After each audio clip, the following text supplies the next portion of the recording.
A lot has been happening in Puerto Rican news, especially with Bad Bunny's residency, but here are the top headlines that are grabbing my attention. So the first is a chilling article by El Nuevo Dia that talks about the experiences of a Dominican immigrant that was arrested and then transferred to the concentration camp that's in Florida. I refuse to call it by the name that they're using. And he shares a testimony that's very similar to other immigrants in other detention centers, which basically is that they are without food or water for long periods of time. He reports being chained up for more than 24 hours without being able to shower or eat.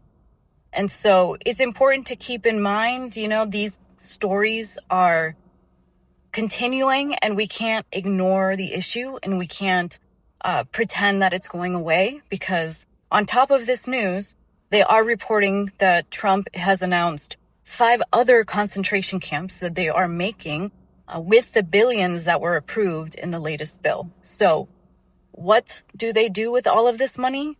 They seek people to fill their prisons because we know that this is a multi-billion-dollar industry that uses human beings to enrich themselves. So who are they going to fill those with? And I have to ask that question because they've already mentioned natural-born citizens. They have already mentioned going after people that are legally in the States or legally in Puerto Rico. So let's continue to follow this story.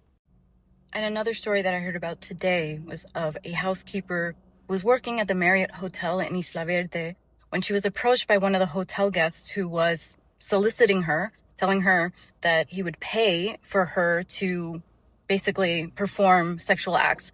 And so when she refused, he assaulted her. He tried to hold her down and force her, but she was able, luckily, to escape.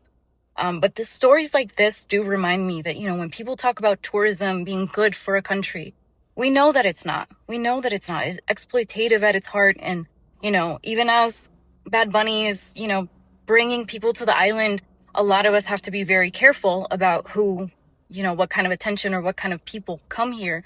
And how a lot of times tourists take that stance of, I can do whatever I want here in Puerto Rico. And so we have to show them that's not the case. And if you've read Jamaica Kincaid, then you know that tourism at its core is an exploitative and racist concept.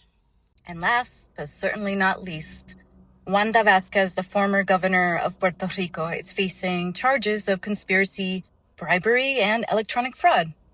Yeah, what else is there to say? Another corrupt politician in Puerto Rico.